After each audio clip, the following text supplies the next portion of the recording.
All right. How's everybody doing tonight?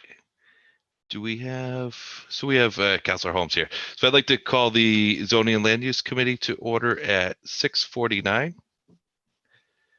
And we just have one quick motion to for tonight, and that's entertain a motion to call for a joint public hearing with the Planning Board for February 16th, 2021 to address the proposed amendments to Section 17-13 Water Resource Protection District of the Attleboro zoning ordinance. Second. Motion's in order. And this is just calling for a public hearing, to call for the joint public hearing. Any questions? Hearing none. All those in favor? Aye. Aye. Motion passes. And that concludes the business. I move to adjourn. Second. All in favor? Aye. Aye. We are adjourned at 6:50. Thank you.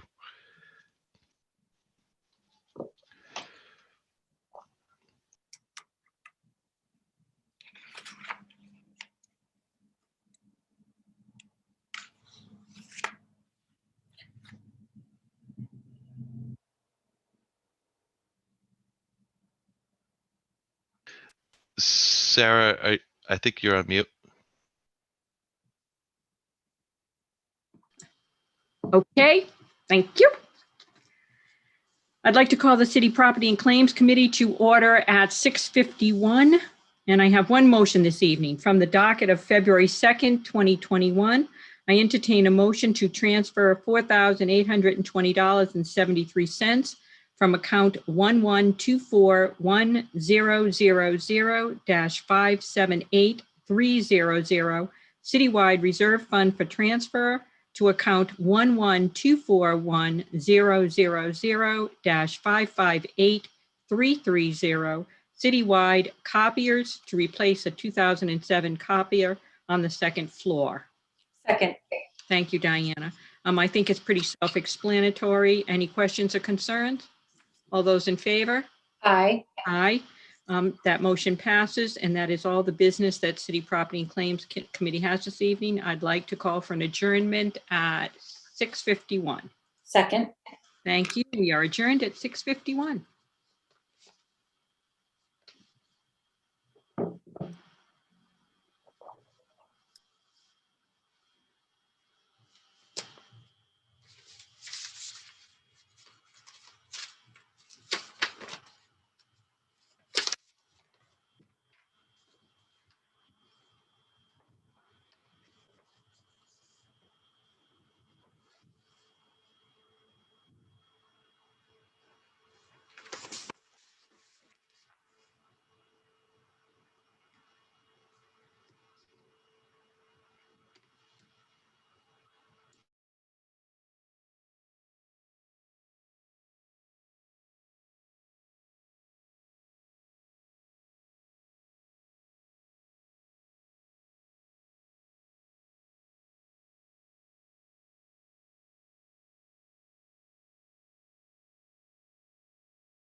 Good evening, everybody. We're going to start in about 1 minute.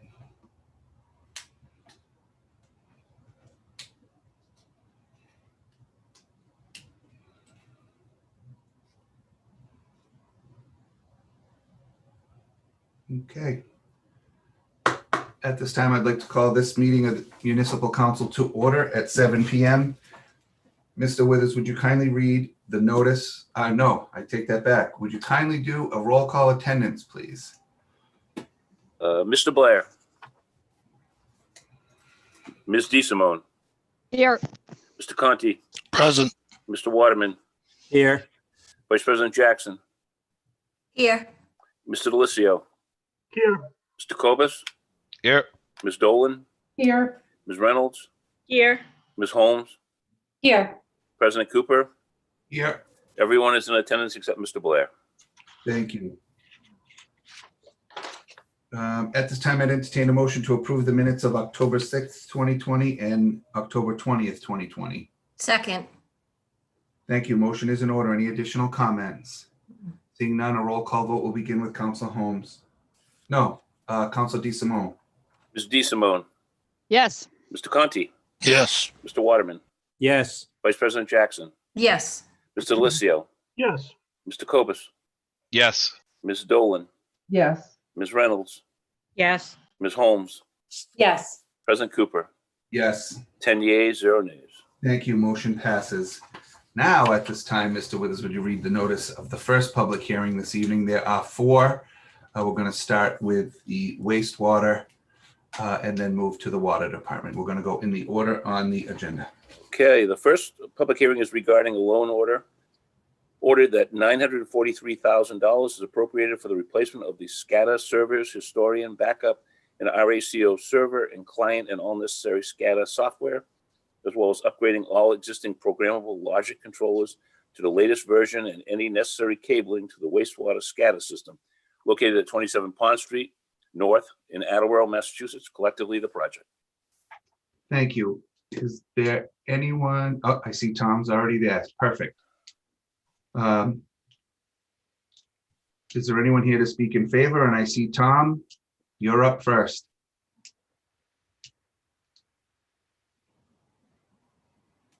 Hi, can you hear me? We can. Thank you for joining. Okay. This project was in the capital improvements last year. It was in there for a significantly higher amount, and we decided to downscale the project to a smaller project only because the treatment plant is going to require a major overhaul within the next 5 years or so. It's 41 years old right now, the treatment plant, and we didn't feel that the large project we originally put in the capital was necessary because of the changes we'll be making. So we do need to bring this project forward, though. The existing system's been in place since 2004. None of the equipment is supported by the manufacturers anymore. The spare parts are no longer available for the logic controllers. We're running on Windows XP machines. That's how old the system is. And basically it breaks down on a regular basis. We just had people out last week because the whole system went down again. And when things break and things go down, we can no longer replace them. So what we propose to do is a smaller scale upgrade, utilizing as much of the existing hardware that's still functional and that is still supported, and building the system so that when we do a larger scale upgrade at the treatment facility, this will integrate with it and we won't have to throw this entire upgrade out the window. We'll be able to just add to it and build on it. So we've scaled the upgrade project down quite significantly, just basically to keep us afloat in heads above water until we actually have to do the big upgrade at the plant. Great. Thank you. Any questions for the superintendent at this time? Councilor Cobus. Just 2 quick questions.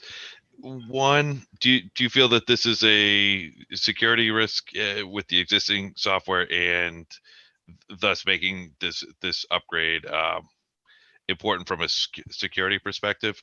And then two, is there any additional functionality that you'll get with the new system that didn't exist, like being able to remote in or anything like that?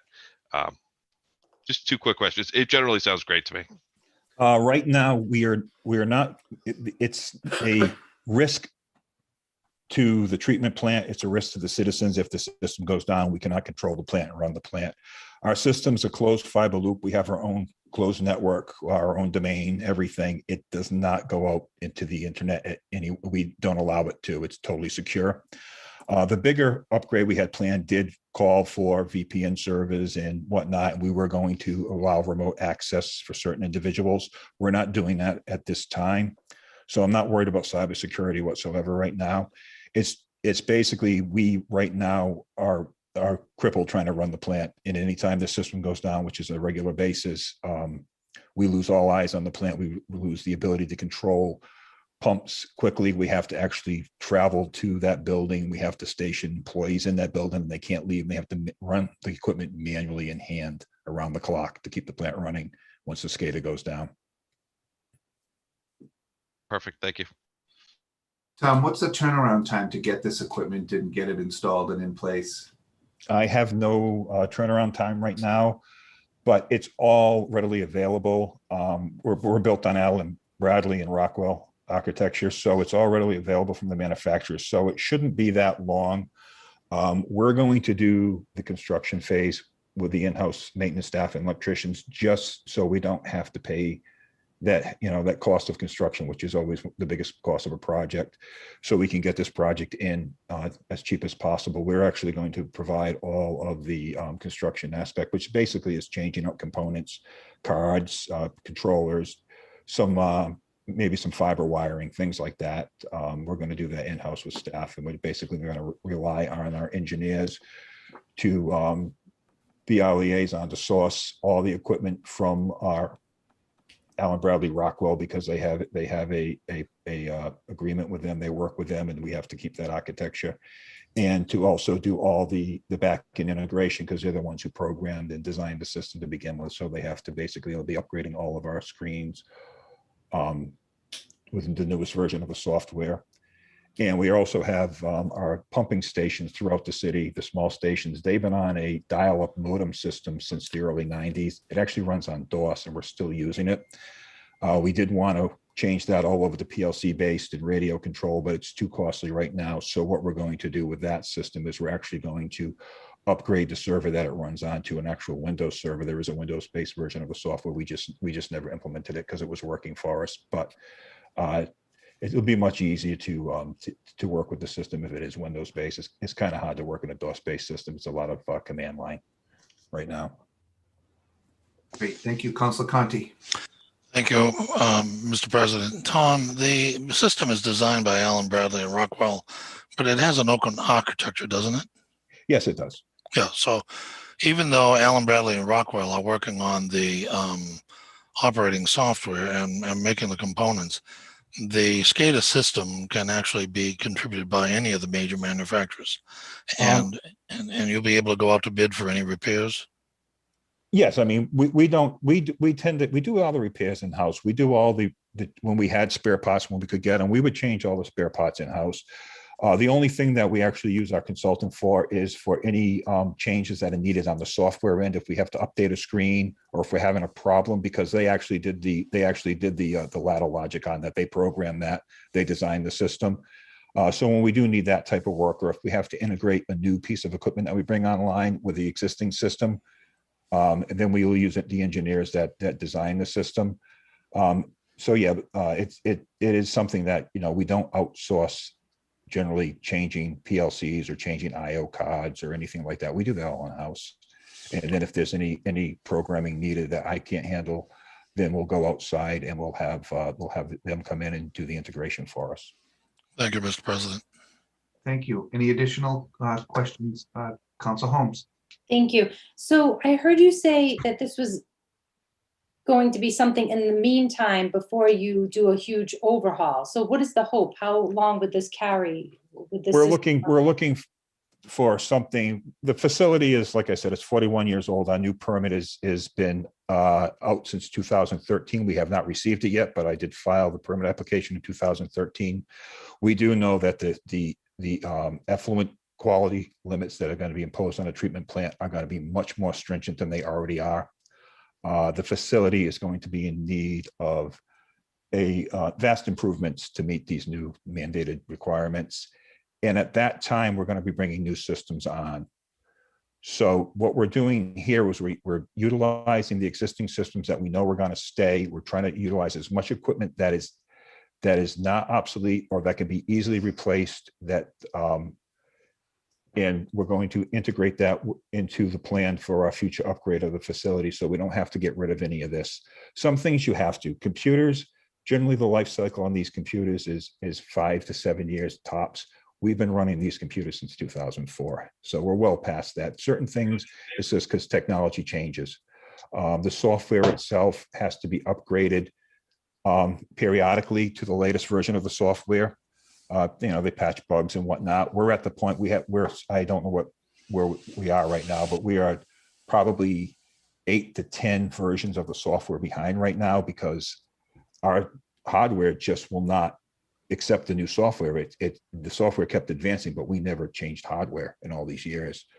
So, but we don't intend on getting rid of this. We intend on utilizing as much of this as possible. But like anything else, it's like a computer in your house. It becomes obsolete quick. These last a little bit longer. They're industrial, they're industrial-based controllers and computers, but eventually they do have to be changed. They wear out like anything else, and they start to fail, and the manufacturers don't support them indefinitely. And that's the biggest problem.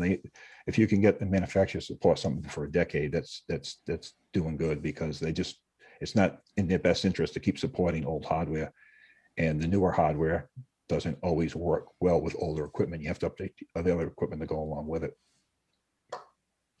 Great. Any additional questions for Superintendent at this time? Tom, thank you. You're welcome. Is there anyone else here to speak in favor? Anyone here to speak in opposition? Anyone to speak in opposition? Anyone to speak neither for nor against? Seeing none, Councilor Conti, do you see any reason to keep this public hearing open? I do not. Thank you. That public hearing is closed. Moving on to the next public hearing. Mr. Withers, you notice.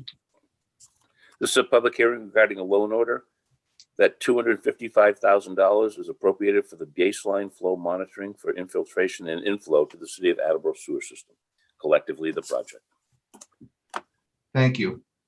And again, Tom, welcome. Welcome back. In 2007, we have an I&I program, just to start off. It's inflow and infiltration. Basically, it's any type of source other than sewer that enters the collection system, because we are a sanitary only system. As part of our permit to operate the facilities, we have to have an I&I program in place, and we have to make progress in removing inflow and infiltration from the sewer collection system, because that basically reduces the capacity of the treatment plant. It increases our operating costs, and it also tends to decrease the water quality leaving the plant into the receiving body of water. So that is part of our permit to operate, and we file a report every year at the end of March to the EPA and DEP on this. And in 2017, DEP required that all treatment facilities file what's known as a sanitary sewer evaluation survey. And in the survey, you had to identify your I&I problem and what was your timeline, and what were you going to do moving forward to mitigate the problem. And we did have the survey done. We had the report done. It was filed with the DEP in December of 2017. And in that, our first thing that we were going to implement was a large basin study, because right now we have an idea where a lot of the inflow and infiltration comes from, but we really have never quantified it. We've never actually looked at it and identified exactly where.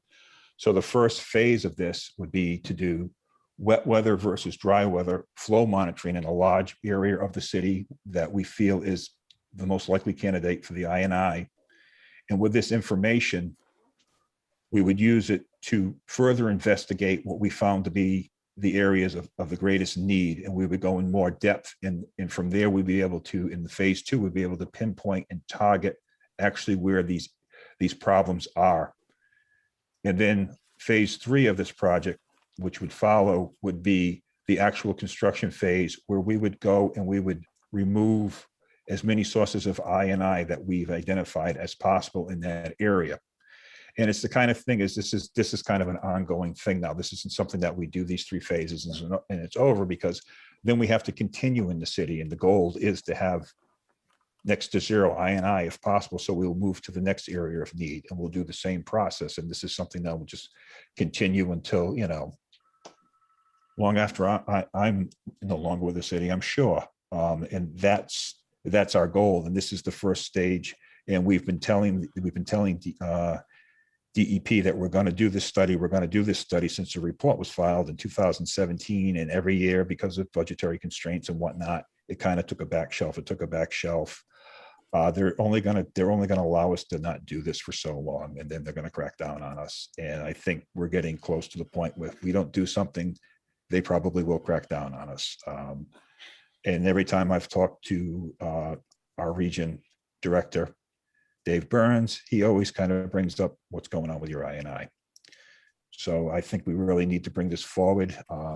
And depending on if it does pass, when we get the funding available will depend on when we can start the study, because it's weather dependent and it's a seasonal thing. You have to get it at the right season to get the right data.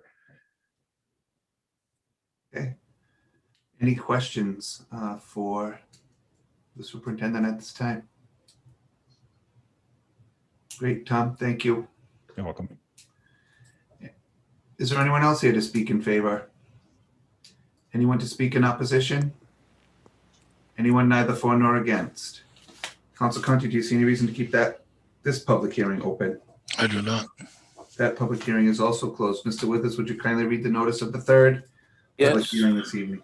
This is a public hearing regarding a loan ordered that $372,000 is appropriated for the design, permitting, bidding, construction oversight, and construction costs associated with valve replacement to the city's South Attleboro pumping station located at 27 Pond Street North in Attleboro, Massachusetts, collectively the project. Thank you. Anyone here to speak in favor? Oh, hi, Kourtney, you came in too. You're here. It's all you. You ready? This is mine. Hello? Hi, Tom. Okay, you heard me? Okay, I wasn't sure. Oh, I thought this was Kourtney. Sorry. No, this is wastewater. I think there was a typo in the notice. This is actually a wastewater project. Okay. Our South Attleboro pump station at the facility takes all of the sewage from the 30-inch interceptor that runs from the South Attleboro portion of the city. There's 4 pumps. They each pump 2,200 gallons a minute of sewage up to the headworks of the treatment plant.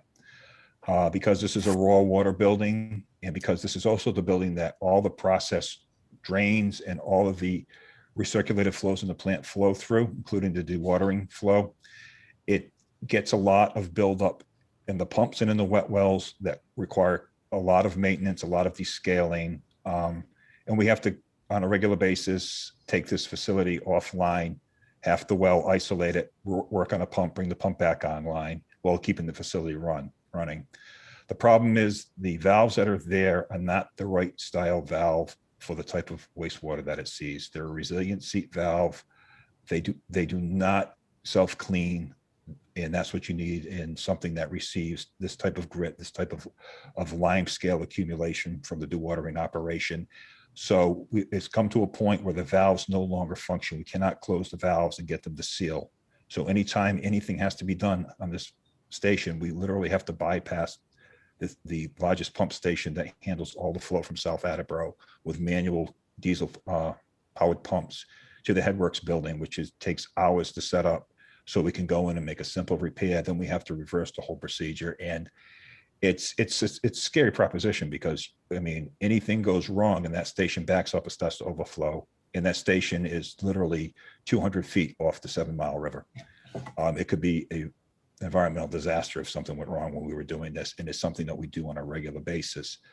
So what we proposed is to change out the eight main valves on the 4 lift pumps, suction and discharge.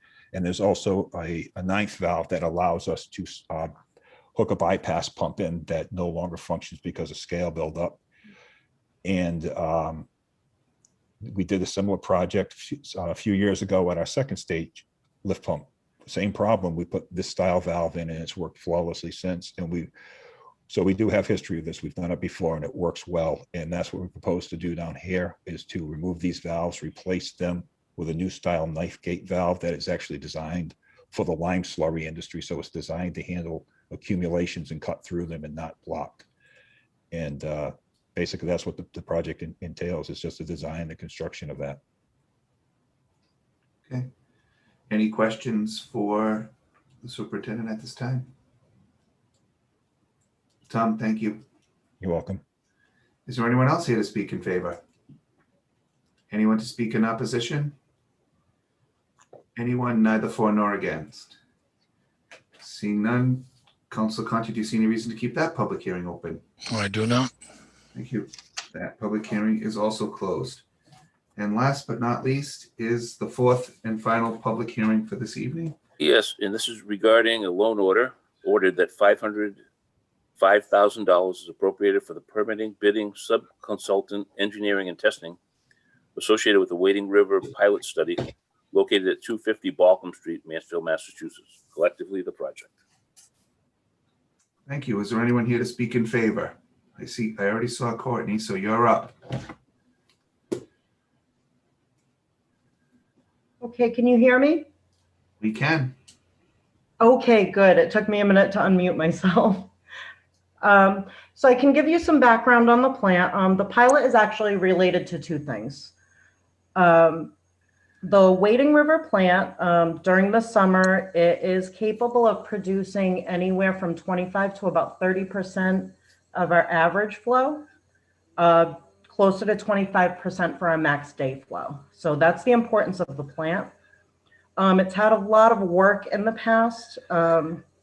Way back to 2002, we had a filter bed rehab due to an NON. We weren't meeting turbidity requirements. And after that, the plant was in and out of service from 2005 all the way through 2014. Some of this was still related to turbidity issues.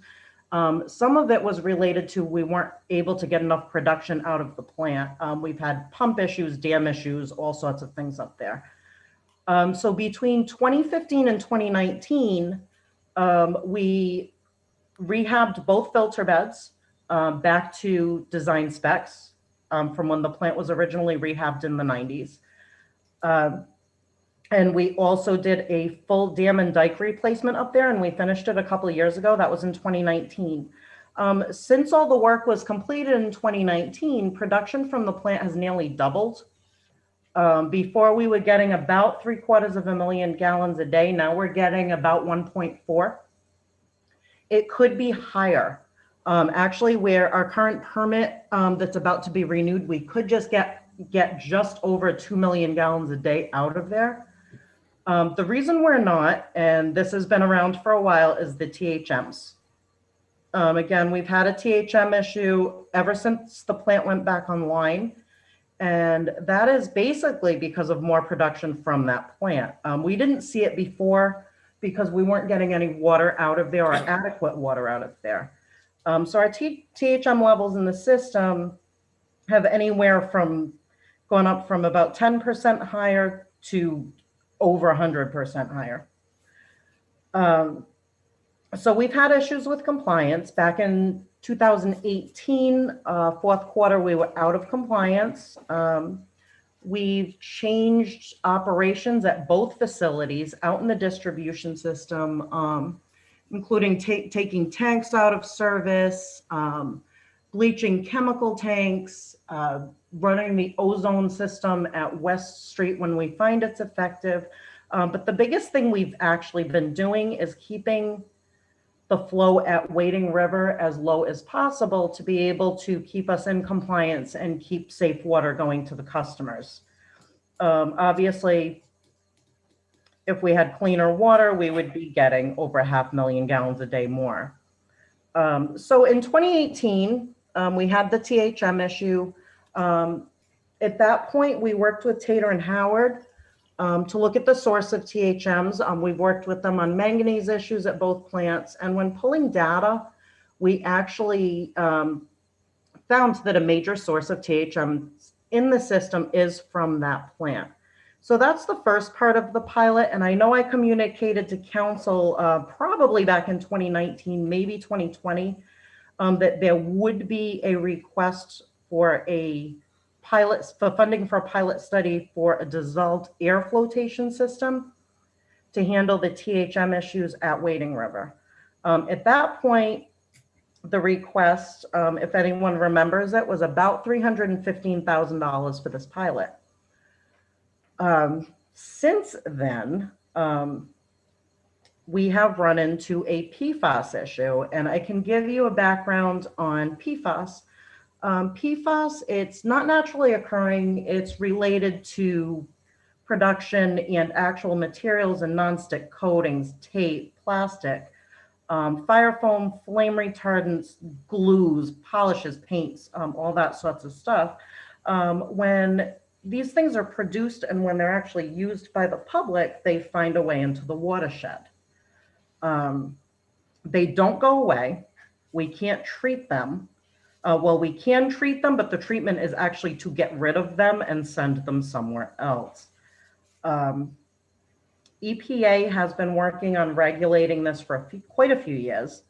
Every 5 years, they have a monitoring program called UCMR. UCMR round 3 was in 2014 to 15, and 6 of these PFAS compounds, the 6 that I'm actually going to talk about, were sampled from Attleboro in 2014 to 15.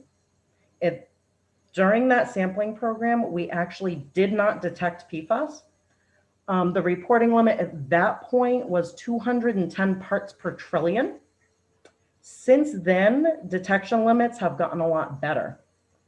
So EPA has looked at regulating. They have not regulated yet, but they're looking at regulating to 70 parts per trillion for the total of these 6 compounds. Massachusetts, among other states, did not want to wait for EPA's final rule on regulating PFAS. So in October of 2020, Massachusetts began regulating the 6 total PFAS at 20 parts per trillion. We have not had to begin regulatory sampling yet. We're due to set sampling in April, the first week in April. However, late summer and fall of 2020, DEP offered a free voluntary sampling program. Basically, they would give us the sampling supplies and they would provide the analysis for free to any department that was interested. We took part in this. Again, the decision for this was because, again, back in the day in 2014 and 15, we were only able to detect down to 210 parts per trillion, and now they can detect even lower. So I actually wanted to see what was out there. And the other thing that DEP mentioned about the voluntary testing is, should we find PFAS in amounts of concern, departments that had sampled already voluntarily would kind of be given preference for any grant funds that were available over departments that didn't take part in the sampling. So we sampled in the fall and the summer. And what we found was West Street is so far okay from what we've seen. We're seeing a total of about 7.5 over the 6 compounds. At Wading River, we discovered our highest detect for the 6 combined compounds was 15.7 parts per trillion. Again, this is under the 20. However, the reason there's a couple of reasons this is a concern. One of them is, as I mentioned before, these compounds, they're forever. You cannot get rid of them. So if they're already in the watershed, the problem is going to compound. So that 15.7 could very easily become a 20 or higher. The other concern with that 15.7 result is the labs had an issue failing our quality control. Basically, when you run a PFAS, there's a compound that you would spike into the sample that is very, very similar and will behave just like a PFAS compound, even though it's not. So they spike in a certain known amount of this compound, and during the extraction and analysis, you expect to be able to detect everything, well, close to everything that you put in. These compounds that they spiked in all generally failed low, which means that 15.7 parts per trillion, there's a very, very good potential that that number, the real number, is actually higher. So there is a concern that it is actually closer to 20. So we already had Tater and Howard working and proposing the pilot for the THM removal. I spoke with them and we added PFAS removal to the pilot proposal from them. It brought the proposed cost to $500,000. 55,000 of that is a contingency. It's about 11%. The reason for the contingency on a pilot, there could be reasons if we run into where they prefer to extended sample, if what they propose to pilot doesn't quite work and they need to make any tweaks or changes, the money is there already. So what they're looking at for PFAS is very similar to what we have at West Street, which is activated carbon filtration. And what they would do, if you look at if you look at activated carbon filtration, for those of you that have been into West Street, it kind of looks almost like a big pool filter. There's carbon in there. Any of the PFAS would adhere to the carbon, and then we would periodically backwash it off. The difference between the proposal for the pilot and West Street is at West Street, the pre-treated water goes directly through the filters, one at a time and individually. What they do for PFAS is they would put the filters in series, which means you would have one filter number 1 that would filter the water first. And after it had gone through filter number 1, it would go through filter number 2. Eventually the PFAS would break through the first filter. It would come offline with the carbon either being replaced or regenerated. And in the meantime, the second filter in series would be filter number 1. The timeline for this, as proposed by Tater and Howard, would be piloting this summer and next winter. So it would be July and January, with a test report of the pilot to DEP in the spring.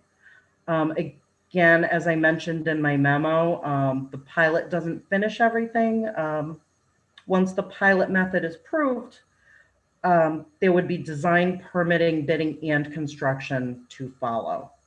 And the costs on that is all dependent on what the pilot proves out and what sort of treatment we actually need. The other thing I actually want to mention is there is, again, the grant that I mentioned. The winter season, there was a grant available for up to $200,000 for design and engineering related to PFAS upgrades. This would include things like our pilot study that we're proposing. We did apply. We were told that we are not chosen at this point for this round because we cannot spend the money down fast enough. Basically, the piloting would need to be done by this summer, and it's not going to happen. So we're encouraged to apply for the next round, which is expected in July or late summer. The other item that we included in our application for the grant, and we will include it again, is that DEP tends to prefer applications where there is some sort of match that we can do in-house or matched up with another project. So the proposal that's in there for match is actually the removal of organics related to the THM pilot. And the reason being for that is once you remove the organics and the THMs out of the water, then it would go to the filters. So you would find the PFAS removal is going to be less costly. It's going to be more efficient, and it will actually be more effective because that carbon is no longer going to be expected to remove the bulk of the organics. The hope is the DAF system will work well enough that in those filters, we will be removing just PFAS. And again, the next round is July. The last thing I do want to point out about PFAS, it's completely related to the source water. It's nothing that we're really doing wrong with the treatment. It's just there. And if you look, you can actually pull up on a lot of different water department websites in the Southeast region, and there's a lot of issues. Two of our closest neighbors are going through it right now, and that's Mansfield and Easton. So if you go to their websites, they already have notices up that they're out of compliance. So this is not unusual. Okay. And any Councilor DeSimone? Thank you, President Cooper. Kourtney, thank you for that detailed and informative presentation. I very much appreciate your expertise. I have two questions, and they may be perhaps simplistic, but forgive me. One, what happens if the PFAS level gets to more than 20 parts per trillion? Is the water then rendered not potable? Is it unsafe? And two, is there anything that we can do as a community to address this issue, to address these things from getting in the water system? Sure. At the 20 parts per trillion, right now, again, as EPA, if we were just following EPA, they would make us set a health advisory for anything over 70.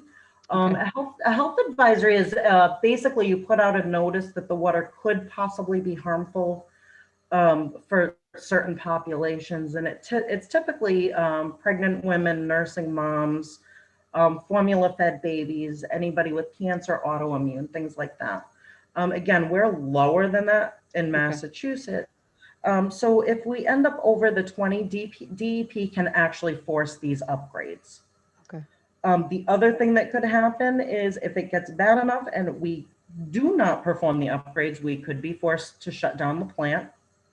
As a community, again, this is just something that's happened from bigger production companies, factories that make these sort of materials. As a community, you just kind of want to watch with what you're doing with your trash, what you're flushing down your toilet, because believe it or not, how well it's treated, it still makes it back to the watershed. Just people, honestly, like littering, things like that. But a lot of this came just from dumping sites and things like that. Okay, thank you very much. Sure. Councilor Kobus. Hi, thank you. I just had a couple quick questions. One of them, so with this pilot, I don't fully understand how this is going to help the TTHM levels. Is this a pilot where Tater and Howe will give a number of proposals for us to try, and then we'll try them for a period of time and then evaluate the success rate? Is that the intent? I mean, for the TTHM side of things, or do they have specific proposals? It's actually very specific. What they're proposing for the TTHMs, And again, I think we're all kind of pretty well learned on TTHMs at this point, unfortunately. Yep. But they're basically, they're formed from a reaction from the bleach that we use to disinfect with organics found in the surface water. So what they're actually proposing for this is a DAF treatment. And the simplest way to think of DAF treatment is you would bring the water into a tank. You add either a coagulant or a polymer, and you basically bubble a gas up from the bottom. So your coagulant or your polymer will react with the organics. It floats them to the top. We skim them off, dry them, and they would have to be transported off site. But the remaining water that's left under, like that, for lack of a better word, under that scum layer is cleaner, there's less organics. So when you add the disinfectant, it's much, much less likely to form THMs. So Got the pilot, basically they're gonna pull a side stream of water and run like a mini plant off to the side with our actual treatment processes and with our actual water. So there will be a small, again, lack for a better word, a small treatment plant on site during the pilot testing. Okay. Yeah, it's one of the things I know. August of 2020, TTHM levels were through the roof for one of the sites. Was it the North Main? Yeah, the North Main site. So will this address that, or will it just? And you had talked about. I think you guys test, or we get the results for August and February. So does that correspond to the July and January proposal as part of this pilot? Like how does that align with, like, should we see anything in the numbers as a result of this pilot? From the pilot itself, you will not. Okay. Again, they're just proving treatment. The weeks that were picked, to simplify, I said July and January. It's going to be basically most of July and just barely into August, and most of January just into February. So it's going to just actually miss our sample dates. But again, it's pilot. It's proving the water treatment at the plant, not out in the system. Okay. But so we won't be able to compare sort of out in the system on North Main Street in August when we have sort of the high TTHMs. We won't be able to. Will we be able to get data on if this is effective for helping that, or no? Yeah, that's actually the point of the pilot itself. They'll be taking the samples instead of out in the system. They'll be taking them at the plant itself. And I know I've actually sent you a lot of text on THMs, and you can actually see the THMs go up and down depending on whether or not Wading River is on or offline. So again, it's definitely proven to be the big source. So if we can reduce them there, we're going to be good out in the system. Perfect. Thank you. You're welcome. One other question. I'm sorry. Has the state changed the TTHM reporting limit, or has that changed at all? No, it hasn't. It's still 80 parts per billion as a running annual average per site. Thank you. Thank you. Any additional questions? Councilor Conti. So Kourtney, I think I once knew the answer to this question. I forgot. We've talked a lot about Wading River, but to allay the taxpayer concern of spending $500,000 just for engineering to figure out what we need to do, what percentage of our water comes from Wading River? I know it's improved because of the new filter beds, but from all sources, what percentage is the Wading River contribution at this time? At this time, we're putting out about 1.4 million. And what is that of the total? Well, we could put out 2. No. What I mean is, of where all of our water comes from, what percentage comes from Wading River? Right now, our average winter day is probably about 3.7 to 3.8 million gallons. Our average summer day is probably about 6.5. So am I correct in assuming that Wading River is about 30% of our supply? Ballpark, yes, and it could be more if it was running better. Thank you. So spending $500,000 to keep that 30% secure and solid is very logical. Thank you. Thank you, Mr. President. Thank you. Any additional questions? Seeing none, Kourtney, thank you very much. And Thank is there anyone else here to speak in favor? Anyone to speak in opposition? Anyone neither for nor against? Council Conti, do you see any reason to keep this public hearing open? I do not. That public hearing is also closed. Thank you, everybody. At this time, we will move on to the reading of the mayor's communication. February 2nd, 2021. Dear municipal councilors, I respectfully submit for confirmation by your honorable body the following reappointments for the positions and for the terms as indicated. Mahesh Patel, Board of Library Trustees for 3 years, expired February 2024. Bruce Hagerman, Conservation Commission, 3 years, February 2024. Rose Miconi, Conservation Agent, 3 years, February 2024. Raymond Gillette, Council on Aging, 4 years, February 2025. And Jacqueline Romanicki, Municipal Building Commission, 3 years, February 2024. Personnel, Veterans, and Human Services Committee, please. For your information, the following reappointments have been made to positions for which confirmation is not required and for the terms as indicated.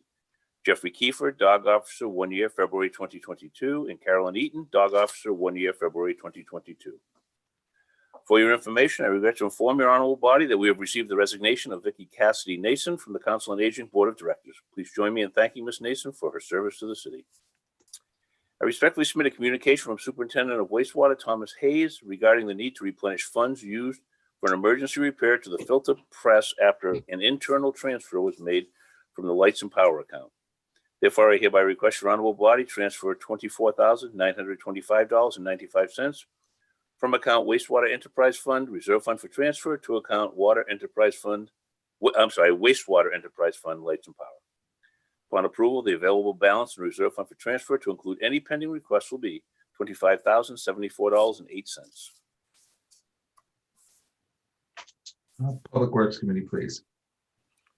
All right. I respectfully submit a communication from Director of Veteran Services, Ben Quell, regarding the donation of $300 in Stop and Shop gift cards from the Disabled American Veterans Chapter 91. In accordance with Section 1-12 of the revised ordinances of the City of Attleboro, I hereby request your honorable body to accept these generous donations to the City of Attleboro. Copies in your packets. City Property and Claims Committee, please. I respectfully submit a communication from Chief of Police Kyle P. Hegney regarding the donation of portable electronic purifier with the approximate value of $199 from CC Technologies, Inc. In accordance with Section 1-12 of the revised ordinances of the City of Attleboro, I hereby request your honorable body to accept this generous donation to the City of Attleboro. Copies in your packets. City Property and Claims Committee, please. I respectfully submit a communication from Superintendent of Public Works, Michael Tyler, regarding the need for funds to install new steel guardrails. Several major motor vehicle accidents at the intersection of Pond Street and West Carpenter Street have caused extensive property damage to the home located at 33 Pond Street. Both the Police Department and Public Works Department agree that the new steel guardrails should be installed at this location. Therefore, I hereby request your honorable body transfer $3,738.18 from account Citywide Reserve Fund for transfer to account Public Works Professional Services. Upon approval, the available balance in Reserve Fund for transfer to include any pending requests will be $78,526.81. Copies in your packets. City Property and Claims Committee, please. I respectfully submit a communication from Superintendent of Wastewater Thomas Hayes regarding the need for funds to replace the coolant in the emergency generator at the wastewater treatment plant. Therefore, I hereby request your honorable body transfer $3,500 from account Wastewater Enterprise Fund, Reserve Fund for transfer, excuse me, I'm sorry, to account Wastewater Enterprise Fund, Maintenance of Equipment. Upon approval, the available balance in Reserve Fund for transfer to include any pending requests will be $21,574.08. Copies in your packets. Public Works Committee, please. I respectfully submit a communication from Fire Chief Scott T. LaChance regarding the need for funding to purchase a 2021 hybrid Ford utility interceptor vehicle with required accessories as per the current Plymouth County Commissioner's collective procurement contract. The fire department has developed a capital improvement plan for command car replacement that ensures front-line command vehicles are response ready and not more than 5 to 6 years old. The purchase will follow the city's commitment to the municipal fuel-efficient vehicle policy as part of the Massachusetts Department of Energy Resources Green Communities Designation and Grant Program. Therefore, I hereby request your honorable body appropriate $64,205.74 from account undesignated fund balance, free cash, general government, to account fire department purchase vehicle. Copies in your packets. Capital Improvements Committee, please. I respectfully submit a communication from Superintendent of Public Works, Michael Tyler, regarding the need to pay a fiscal year 20 invoice to Aggregate Industries in the amount of $10,020.80. A vote authorizing payment is needed to satisfy this debt. There is no transfer of funds needed to pay these bills, as there is sufficient funding in Chapter 90, as the spending has been approved for fiscal year 2020. Copies in your packets. Budget and Appropriations Committee, please. I respectfully submit a communication from Superintendent of Water, Kourtney Wunschel, regarding the need for funds to purchase a replacement high lift pump for high lift pump number 4 at the West Street treatment plant. This high lift pump was installed in the 1990s and has been out of service since late 2020 due to complete failure. Therefore, I hereby request your honorable body appropriate $73,220 from account Water Enterprise Fund retained earnings to account Water Enterprise Fund high lift pump. Copies in your packets. Public Works Committee, please. I respectfully submit a communication from Director of Economic Development, Catherine Furyk, regarding a plan and ordinance allowing the city of Attleboro to adopt district improvement financing, or DIF, within the city's transit-oriented development district, or TOD. As you know, this project was funded through Mass Development's Technical Assistance Services Program, and professional consulting was provided by Camoin 360. District improvement financing is an economic development tool that sets aside a portion of tax revenues from the new growth within the district to fund necessary infrastructure, related plans, and professional services. City Solicitor Cynthia Mara reviewed the changes to the revised ordinance of the City of Attleboro and approved them as to form. Therefore, I hereby request your honorable body approve the following amendments of the revised ordinances. Mr. Withers, we're going to waive the reading of that. Okay, And and that's going to who? Zoning and Land Use Committee, please. Okay. I respectfully submit a communication from Personnel Director Owen Bebo regarding the executed memorandum of agreement with the Attleboro Public Library Employees Association for July 1st, 2020 through June 30, 2023. Additional funding is needed in order to complete this agreement. Therefore, I hereby request your honorable body transfer $200 from account Citywide Reserve Fund for transfer to account Public Library Longevity. Upon approval, the available balance in Reserve Fund for transfer to include any pending requests, $78,326.81. Copies in your packets. Personnel, Veterans, and Human Services Committee, please. I respectfully submit a confirmation by your honorable body, the appointment of Melissa Tucker, 68 Holden Street, Attleboro, to fill an unexpired term of Director of Council on Aging, term to expire February 2024. Ms. Tucker was offered employment with the City of Attleboro on January 20th, 2020, under a temporary 90-day appointment in accordance with Section 3.3B of the Attleboro Home Rule Charter. Resume in your packets. Personnel, Veterans, and Human Services Committee, please. I respectfully submit a communication from Legal Secretary Allison Wood regarding office equipment that the police department would like to declare as surplus.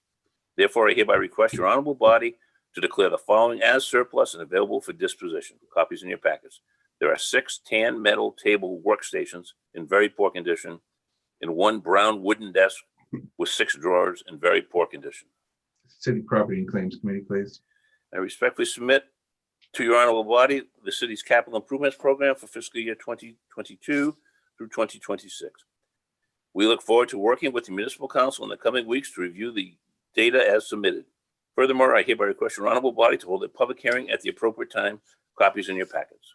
Capital Improvements in City Development Committee, please. And Councilor Conti, would you like to discuss the timeline with your committee before calling for the public hearing, or do you have something in mind now? Yes, I think it's very important I discuss it with my committee first. Thank you. So Councilor Conti will vote that at the appropriate time for a public hearing and communicate that to the department heads. Thank you, Mr. President. Thank you. I respectfully submit for confirmation by your honorable body the appointment of Stephen Benson, 1 Westwood Park Circle, Attleboro, to fill an expired term on the Council on Aging. Term to expire February 2025. Copies in your packets. Personnel, Veterans, and Human Services Committee, please. I respectfully submit a communication from Superintendent of Water, Kourtney Wunschel, regarding the need for funds to pay real estate taxes to the town of Rentham. Therefore, I hereby request your honorable body transfer $134.48 from account Water Enterprise Fund, Reserve Fund for transfer, to account Water Enterprise Fund, taxes to other communities.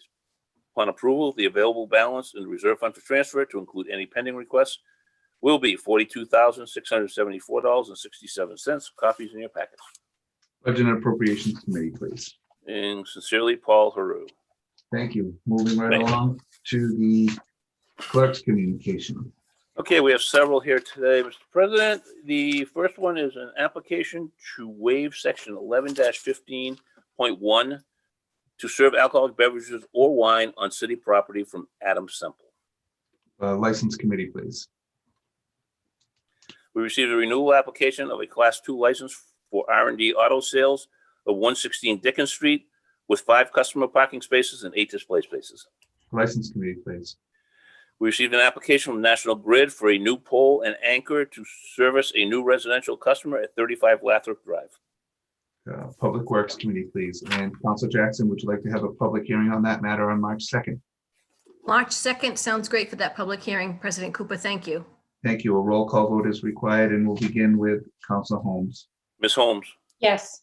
Ms. Reynolds, Yes. Ms. Dolan, Yes. Mr. Cobus, Yes. Mr. Delicio, Yes. Vice President Jackson, Yes. Mr. Waterman, Yes. Mr. Conti, Yes. Ms. DeSimone, Yes. President Cooper. Yes. 10 yeas, 0 nays. Thank you. Motion passes.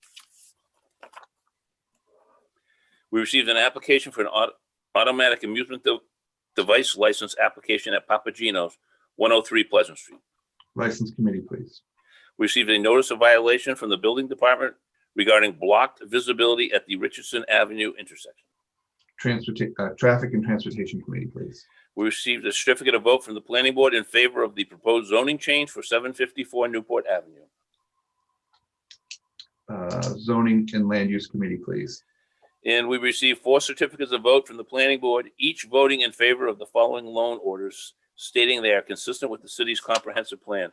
And they are the SCADA system, $943,000, the pumping station valve replacement, $372,000, the wastewater sewer flow system, $255,000, and the Wading River study, $505,000.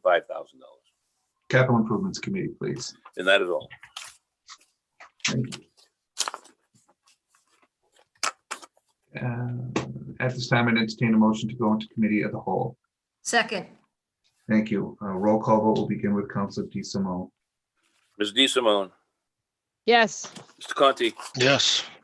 Mr. Waterman, Yes. Vice President Jackson, Yes. Mr. Delicio, Yes. Mr. Cobus, Yes. Ms. Dolan, Yes. Ms. Reynolds, Yes. Ms. Holmes, Yes. President Cooper. Yes. 10 yeas, 0 nays. Thank you. Motion passes. We are now in Committee of the Whole, and I don't see anybody on as attendees. But now would be the time. Okay, I'd entertain a motion to arise. Second. Roll call vote will begin with Council Holmes. Ms. Holmes, Yes. Ms. Reynolds, Yes. Ms. Dolan, Yes. Mr. Cobus, Yes. Mr. Delicio, Yes. Vice President Jackson, Yes. Mr. Waterman, Yes. Mr. Conti, Yes. Ms. DeSimone, Yes. President Cooper. Yes. 10 yeas, 0 nays. Thank you. Motion passes. We are now moving on to committee reports, and we will begin with Councilor DeSimone. Thank you, President Cooper. Transportation and Traffic has no business to report this evening, but we would ask for a committee meeting at the next appropriate time. Thank you. Who's second on public safety? Jay, will you do that? Do you have the motion, the minutes? Yes. Will you do that one? Do you want me to do it now, President Cooper, or when I Yes, go? please. Sure. Now, Reporting for Public Safety and Emergency Management from the docket of February 2nd, 2021. I move to approve expending the Senator Charles E. Shannon Jr. Community Safety Initiative 2021 grant for $10,765.30. The Attleboro Police, in collaboration with the Taunton Police, were awarded this grant and request this body to approve expending of such funds and any future grant amendments. Second. Thank you. Motion is in order. Any additional comments, Council DeLisio? I have none. We discussed this last week in committee, and this is a grant that comes down every year, and it's important to the Attleboro Police Department. Great. Thank you. Any additional questions? Seeing none, a roll call vote will begin with Council DeSimone. Yes. Sorry. Ms. DeSimone. Sorry, Mr. Withers. Yes. Aye. Mr. Conti. Yes. Mr. Waterman. Yes. Vice President Jackson. Yes. Mr. DeLisio. Yes. Mr. Cobus. Yes. Ms. Dolan. Yes. Ms. Reynolds. Yes. Ms. Holmes. Yes. President Cooper. Yes. 10 yeas, 0 nays. Thank you. Motion passes. That is all the business for public safety and emergency management. We'd like to call for a meeting next week at the appropriate time. Thank you. Thank you. Councilor Conti. Thank you, Mr. President. The Capital Improvement City Development Committee has no business to bring before the council this evening. However, the capital improvement plan books are in your council and mailboxes. I would request that you pick them up this week. And my committee will be discussing the plan of attack for this year at our next committee meeting. So it should be exciting. And we look forward to a meeting at an appropriate time. Thank you, Councilor Conti. Councilor Waterman. Yes, from the Personnel, Veterans, and Human Services Committee, and we have a lot of business this evening. From the docket of February 2nd, 2021. I move to transfer $25 from account citywide reserve fund for transfer to account clerk dues to pay the dues to the Massachusetts City Clerks Association. Second. Thank you. Motion is in order. Any additional questions or comments? None. We discussed this last week. Thank you. Roll call vote will begin with Councilor Holmes. Ms. Holmes. Yes. Ms. Reynolds. Yes. Ms. Dolan. Yes. Mr. Cobus. Yes. Mr. DeLisio. Yes. Vice President Jackson. Yes. Mr. Waterman. Yes. Mr. Conti. Yes. Ms. DeSimone. Yes. President Cooper. Yes. 10 yeas, 0 nays. Thank you. Motion passes. And from the docket of February 2, 2021, I move to confirm the appointment of Laura Abrams, 35 Cumberland Street, Attleboro, to an unexpired term on the Disability Commission, term to expire February 2023. Second. Thank you. Motion is in order. Any additional comments or questions? Just that I think Laura Abrams is extremely well qualified, and I hope we support her. Thank you. A roll call vote will begin with Councilor DeSimone. Ms. DeSimone. Yes. Mr. Conti. Yes. Mr. Waterman. Yes. Vice President Jackson. Yes. Mr. DeLisio. Yes. Mr. Cobus. Yes. Ms. Dolan. Yes. Ms. Reynolds. Yes. Ms. Holmes. Yes. President Cooper. Yes. 10 yeas, 0 nays. Thank you. Motion passes. And from the docket of February 2nd, 2021, a lot of names here. On Schaefer, I move to confirm the following reappointments for the positions and for the terms as indicated. Han Schaefer to the Board of Park Commissioners, 5-year term, February 2026. Leo Johnson to the Board of Recreation Commissioners, a 3-year term, February 2024. Martha Conti to the Board of Trust Fund Commissioners, 3-year term, February 2024. Terrence McCrossan, Constable, 1-year term, February 2022. Carol O'Connor to the Council on Aging, 4-year term, February 2025. Stephen Burdos to the Council on Human Rights, a 3-year term, February 2024. John Jacoby to the Municipal Building Commission, 3 years, February 2024. Terry DeSisto to the Municipal Building Commission, 3-year term, February 2024. Fred Uriot to the Planning Board, 5-year term, February 2026. And Richard Correa to the Redevelopment Authority, 5-year term, February 2026. Second. Thank you. Motion's in order. Any additional questions or comments? Council Conti. Mr. President, I wish to abstain from this vote for obvious reasons. Very qualified people. I'm sure they'll all be elected to serve and serve well. Thank you. Any additional, Council DeSimone? President Cooper, just to not only thank all of these people for continuing to serve the city, but to give a special shout out to Rick Correa from the ARA and the superior work that he and that group have done. Thank you. Thank you. Any additional questions or comments? Just that I think we've got a great cadre of public servants here who have given their heart and soul to Attleboro, and I thank you for keeping it up. Thank you. And any additional questions or comments? Seeing none, the roll call vote, I believe, will begin with Council DeSimone. Ms. DeSimone, Yes. Mr. Waterman, Yes. Vice President Jackson, Yes. Mr. Delissio, Yes. Mr. Cobus, Yes. Ms. Dolan, Yes. Ms. Reynolds, Yes. Ms. Holmes, Yes. President Cooper, Yes, 9 yeas, 0 nays, and one abstain, Conti. and 1 abstained. Yes, I'm sorry. Yep. Thank you. And from the docket of February 2nd, 2021, I move to approve the following reappointments for the positions and terms as indicated. Laban O'Brien, the alternative inspector of wiring, 1-year term, February 2022. Cynthia Amara, the city solicitor, 1-year term, February 2022. Gary Arazian, Director of Planning and Development, a 2-year term, February 2024. Catherine Fierick, the Director of Economic Development, 2-year term, February 2023. Nicholas Wiley, the Environmental Planner, a 2-year term, February 2023. Scott LaChance, Forest Warden, 1-year term, February 2022. Christopher Quinn, Health Officer, 1-year term, February 2022. Kyle Hegney, Lockup Keeper, 1-year term, February 2022. Owen Babo, Personnel Director, 3-year term, February 2024.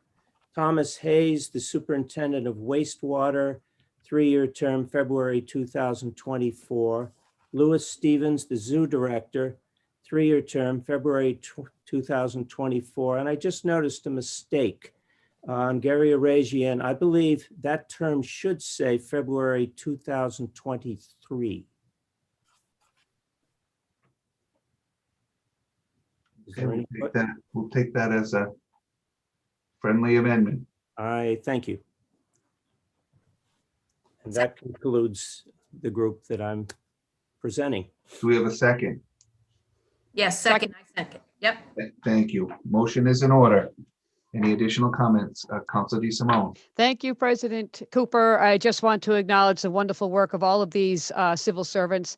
And I want to particularly give a shout out to Catherine Fierick and the hard work that she has done, the fruits of which are beginning to show.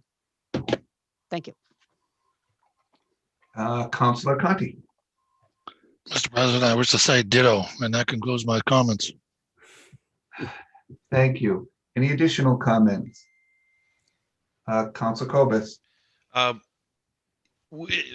Is it possible for us to move one of these individuals out and address that individual separately?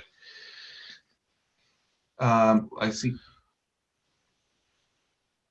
Councilor Jackson shaking her head no, but I don't know why we can't. Because Councilor Jackson. wouldn't we had to have done that in the committee, that like we just did last week with Kourtney as well? Well, couldn't a councilor make a friendly amendment to remove a name or to suggest Amendment? an amendment to the motion to remove one's name from the list? And then by Okay. default, in 2 weeks, it would come up again. because that I name will will, be in committee. okay. So I will withdraw my second. Well, Let us know who you don't want. I'd like So to wait a have, minute, wait, time out. If you're going to withdraw your second, we're not talking about it anymore. Hmm. So Okay, if we want to keep talking about it, if you want to consider the amendment, if a counselor made the amendment, so one could second it, we could have the discussion, and then you could decide, we would vote the amendment up or down, and then you could decide to withdraw and not have the vote on the whole thing. gotcha. perfect. So I will make an amendment. I move to strike the line that says Cynthia Amara, City Solicitor. Is there a second? Second. Who was that? Oh, Counselor Holmes. Okay, so there's a motion to amend to remove, and seconded by Council Holmes to remove the name Cynthia Amara. Any other discussion?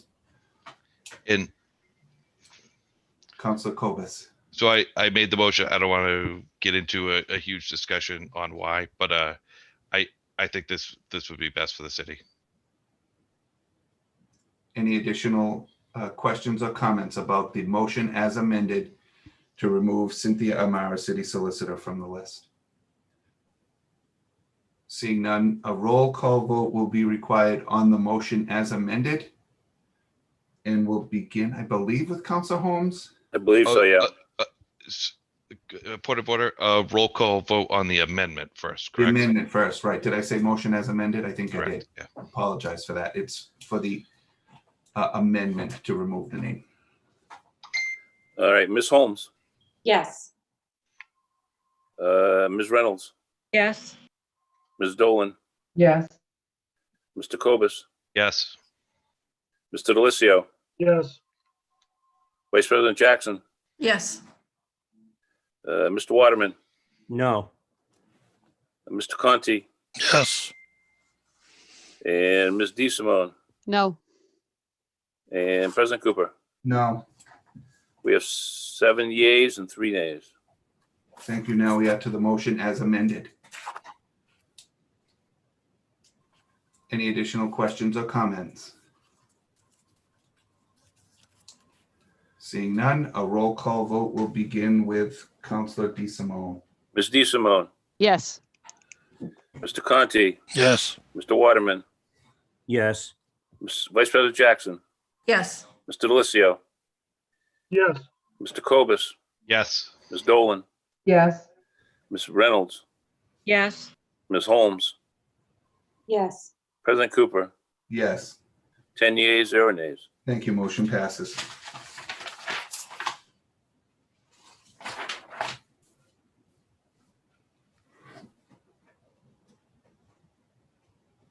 Council Waterman, you're up. Okay, so so we've already voted on all these folks now, right? That is correct. So one Okay. remains. There's one remaining before the council. Yeah. All right. Am I going to be making that motion when it happens or no? Yes. Would So there be another motion regarding Cynthia O'Mara? That's what I'm asking. yes, there will be, but it 2 weeks. 2 weeks. 2 weeks. Okay, thank you. Yep. All right. So I'm really glad. I just want to say that we've got such good city leaders. That's really all the comment that I have, and I thank them for what they give to us. And now from the docket of February 2nd, 2021. I move to approve the reappointment of Kourtney Wunschel as Superintendent of Water for a 3-year term expiring February 2024. second, Second, Thank you. Motion is in order. Any additional questions or comments? Personally, I was very pleased with her presentation today. It shows me that we have a very knowledgeable Superintendent of Water. Thank you. Councilor DeSimone. yeah. And my experience with Kourtney and her representations before the council, as long as I've been on it, I have found her to be an expert. And when it comes to water, obviously that's important for many, many reasons. So I support her reappointment. Thank you. Thank you. Any addition, Councilor Conti? Thank you, Mr. President. I too have had long conversations with Kourtney Wunschel and personal tours of part of the water system with her, and have learned a tremendous amount. And I joke in the city of Taunton, where I'm an assessor, that the theme song of the department is Avril Lavigne's "Why Does Everything Have to Be So Complicated?" That water department is exactly that. And this woman is a terrific manager of the system. And I'm giving her 100% of my support, and that concludes my comments. Thank you. Any additional questions or comments? Seeing none, a roll call vote will begin with Councilor Holmes. Ms. Holmes, No. Ms. Reynolds, No. Ms. Dolan, Yes. Mr. Cobus, No. Mr. Delicio, no, Vice President Jackson, Yes. Mr. Waterman, Yes. Mr. Conti, Yes. Ms. DeSimone, Yes. President Cooper, Yes, 6 yeas, 4 nays.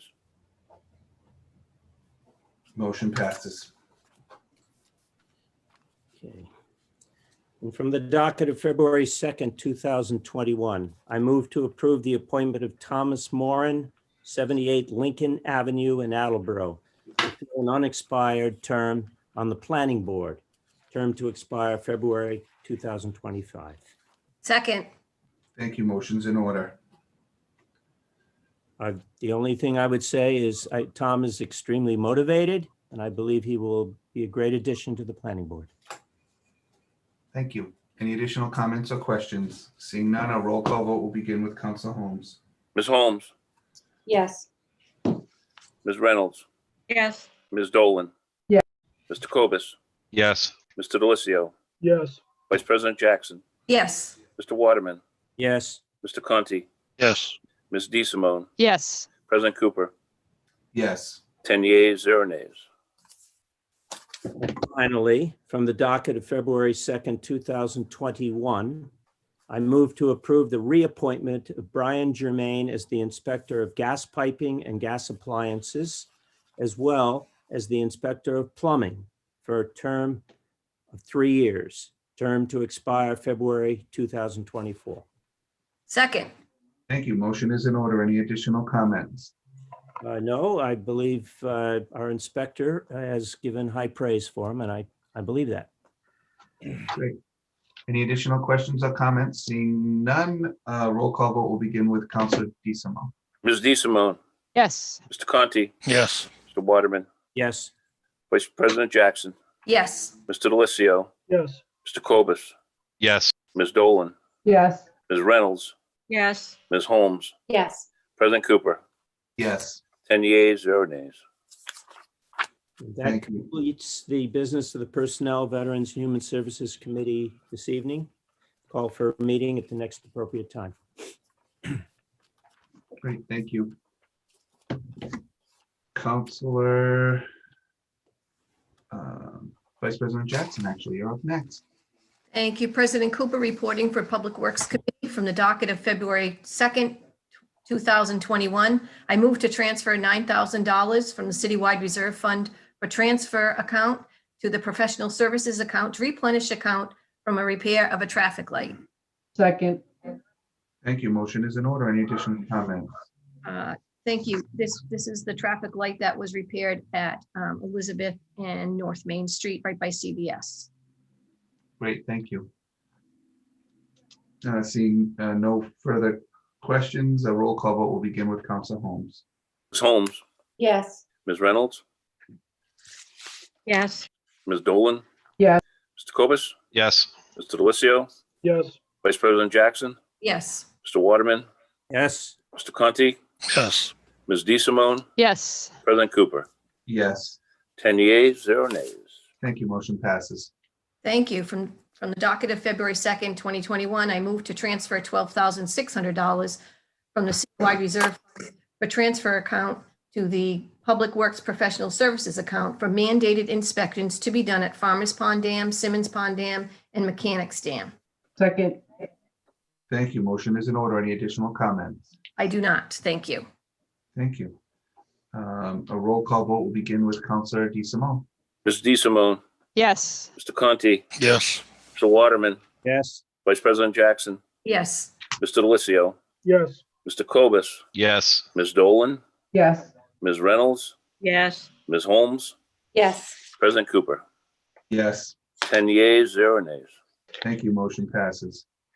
Thank you, President Cooper. I would just like to mention and thank the Public Works Department, the Water Department, the Wastewater Department, the Recreation, Parks and Forestry, all the departments that participated in last night's storm. They got our roads cleared for us all this morning, which I honestly and truly did not believe was going to happen in time for people to get off and get to work, because we have been such shorthanded with not only just in the Public Works yard not having enough employees. They're down 4 still, but across the city, and many cities and towns are experiencing the same thing. They can't get anybody to come out and help them plow. So I just want to acknowledge them that they did do a great job. And I was so happy to be able to drop off my 5-year-old granddaughter at school today. Gave me a great day of relief without having her home all day again. Thank you. I have no further business for the Public Works Committee, but would like to call for a committee meeting at the appropriate time. Great. Thank you. Counselor Delicio. thank you, President Cooper. Reporting for budget and appropriations. I have several motions to bring forward tonight. First, from the docket of February 2nd, 2021, I move to authorize a payment of $956.02 from account off-street parking revolving fund, parking professional services for fiscal 20 invoice from Passport Labs. Second. Thank you. Motion's in order. Any additional questions or comments? There is none, President Cooper. Thank you. Roll call vote will begin with Counselor Holmes. Ms. Holmes, Yes. Ms. Reynolds, Yes. Ms. Dolan, Yes. Mr. Cobus, Yes. Mr. Delicio, Yes, Vice President Jackson, Yes. Mr. Waterman, Yes. Mr. Conti, yes, Ms. DeSimone, Yes. President Cooper. Yes. 10 yeas, 0 nays. Thank you. Motion passes. thank you, President Cooper. From the docket of January 19th, 2021, in order to properly close Fund 3316 Water Storage Facility, I move to transfer $22,779.63 from account Water Storage Facility, other financing uses, to account Park Place, Lonsdale Avenue, other financing sources, to fund the cleaning and lining of Park Place and Lonsdale Ave. Second. Thank you. Motion is in order. Any additional comments or questions? I have none. It's pretty self-explanatory. Seeing none, a roll call vote will begin with Counselor Holmes. Ms. Holmes, Yes. Ms. Reynolds, Yes. Ms. Dolan, Yes. Mr. Cobus, Yes. Mr. Delicio, Yes, Vice President Jackson, Yes. Mr. Waterman, Yes. Mr. Conti, yes, Ms. DeSimone, Yes. President Cooper. Yes. 10 yeas, 0 nays. Thank you. Motion passes. thank you. From the docket of January 19th, 2021, in order to properly close Fund 3321 Blake's Pond Dam, I move to transfer $8.50 from account 3321-599000 Blake's Pond Dam other financing uses to account Park Place, Lonsdale Avenue, other financing sources to fund cleaning and lining of Park Place and Lonsdale Avenue. Second. Thank you. Motion is in order. Any additional comments or questions? I have none, President Cooper.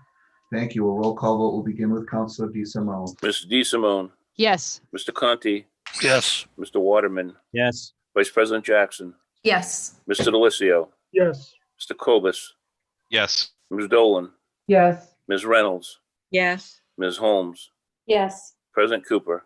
Yes. 10 yeas, 0 nays. Thank you. Motion passes.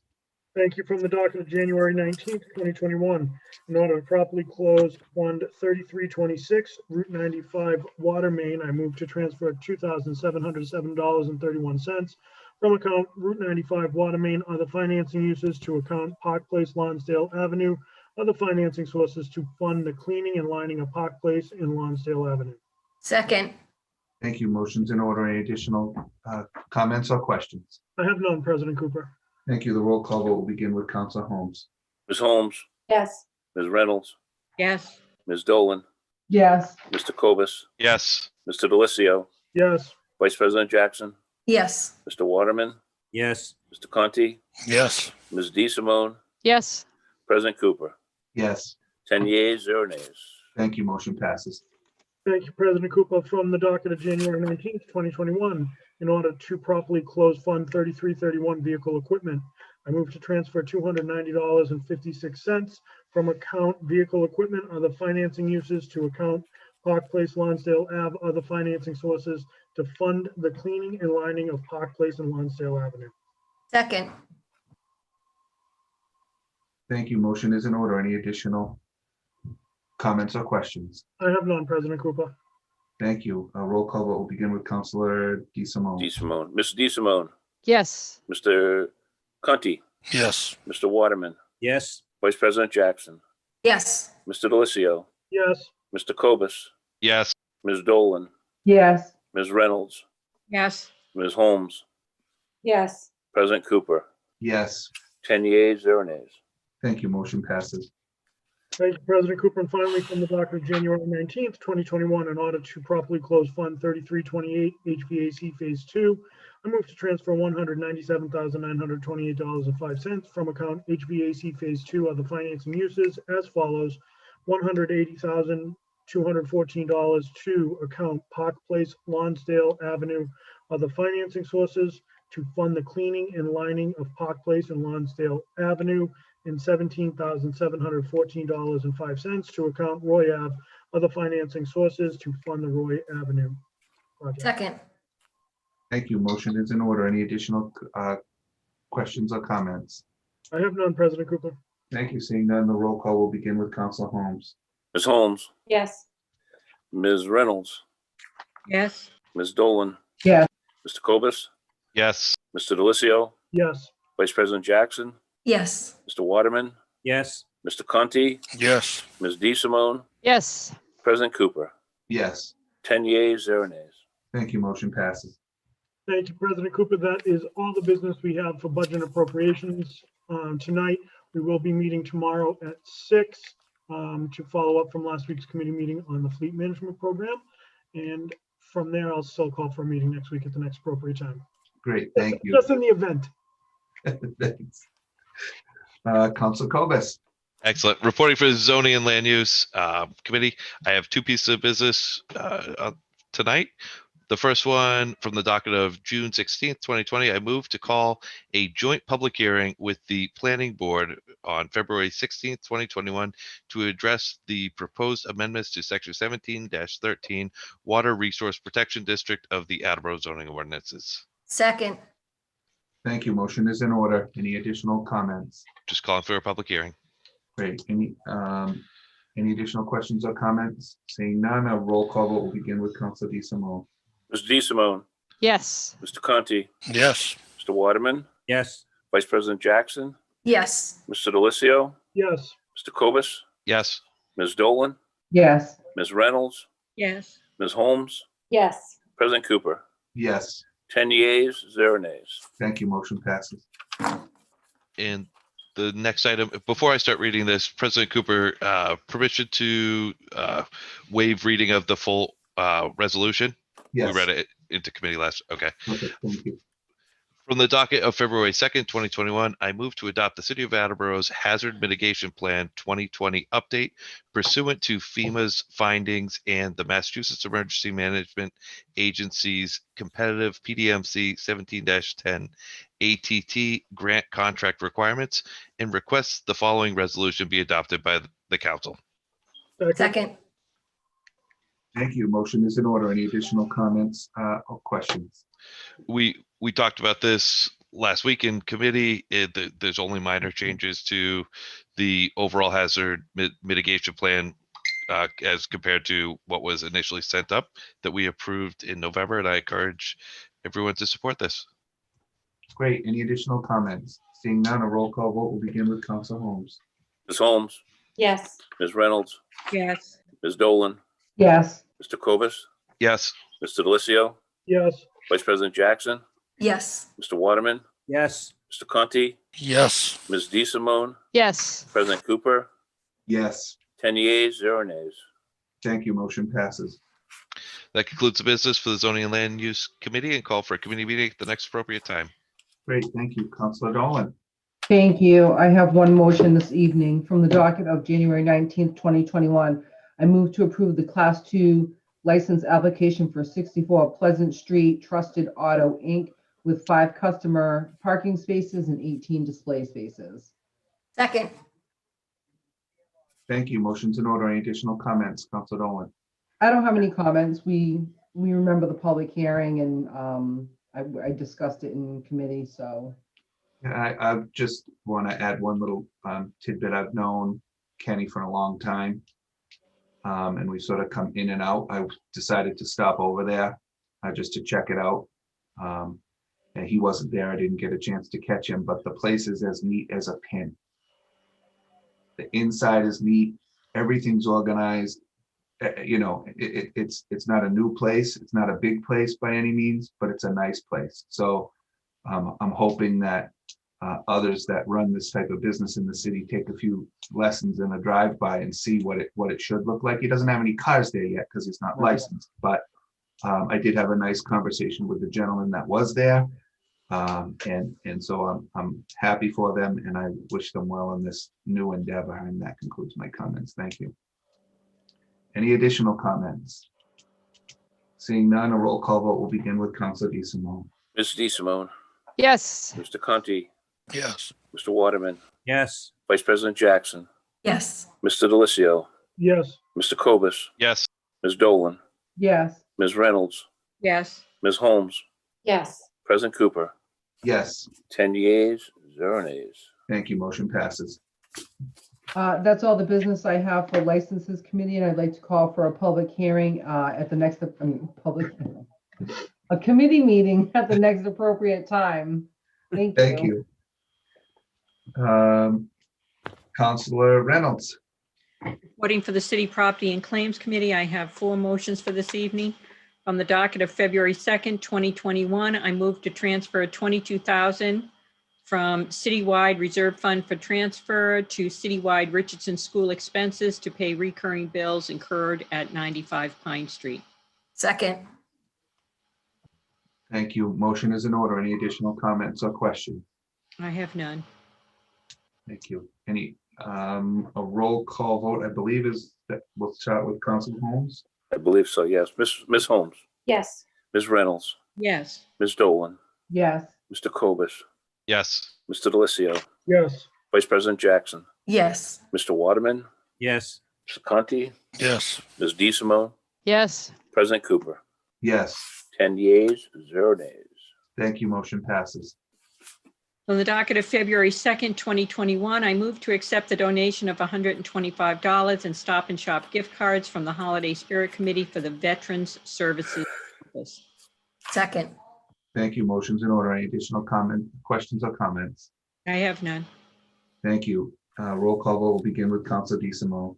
Ms. DeSimone, Yes. Mr. Conti, Yes. Mr. Waterman, Yes. Vice President Jackson, Yes. Mr. Delissio, yes, Mr. Cobus, Yes. Ms. Dolan, Yes. Ms. Reynolds, Yes. Ms. Holmes, Yes. President Cooper, Yes, 10 yeas, 0 nays. thank you. Motion passes. From the docket of February 2nd, 2021, I move to accept the donation of $400 in Stop and Shop gift cards from the Holiday Spirit Committee for the Health Department and Outreach Program. Second. Thank you. Motion's in order. Any additional comments or questions? I have none. Seeing none, the roll call vote will begin with Councilor Holmes. Ms. Holmes, Yes. Ms. Reynolds, Yes. Ms. Dolan, Yes. Mr. Cobus, Yes. Mr. Delissio, yes, Vice President Jackson, Yes. Mr. Waterman, Yes. Mr. Conti, Yes. Ms. DeSimone, Yes. President Cooper, Yes, 10 yeas, 0 nays. thank you. Motion passes. On the docket of February 2nd, 2021, I entertain a motion to transfer $4,820.73 from account Citywide Reserve Fund for transfer to account Citywide Copiers to replace a 2007 copier on the second floor. Second. Thank you. Motion is in order. Any additional comments? I have none. Thank you. Seeing none, a roll call vote will begin with Councilor DeSimone. Ms. DeSimone, Yes. Mr. Conti, Yes. Mr. Waterman, Yes. excuse me, Vice President Jackson, Yes. Mr. Delissio, yes, Mr. Cobus, Yes. Ms. Dolan, Yes. Ms. Reynolds, Yes. Ms. Holmes, Yes. President Cooper. Yes, 10 yeas, 0 nays. thank you. Motion passes. That is all the business City Property and Claims Committee has this evening, but I would like to call a committee meeting at the next appropriate time. Great, thank you. And that concludes, no, Counselor Holmes, I'm sorry. That's okay. Ordinance, Election, and Legislative Matters Committee has no business this evening. We'll call for a committee meeting next week. Thank you. Thank you. And now that concludes our committee reports, and we're moving on to new business. And for that, we have one new item. I'll recognize Counselor Delicio. Thank you, President Cooper. I move that the following item be referred to the appropriate committee for study and recommendation. Request for an assessment relative to IT needs, including hardware, software, Wi-Fi, and other IT items, as well as a review of the coronavirus pandemic impact on IT usage across the city of Attleboro. Second. Second. Thank you. Motion is in order. Counselor Delicio, any additional comments? Yes, President Cooper, briefly, before I continue, I would like to also say that Councilor DeSimone is going to co-sponsor this with me. And I know that when I talked about this several weeks ago, Councilor Kovas indicated that he would have interest in co-sponsoring this. So I just wanted to extend that to him as well. Yes, yes, please. Thank you for that. And then the reason that I brought this in is when we had the emergency measure a couple of weeks ago for the server that went down that, for the police station, it kind of got me thinking that I think it's probably the appropriate time where IT is being used in ways that we never thought it would be used, especially because of the pandemic.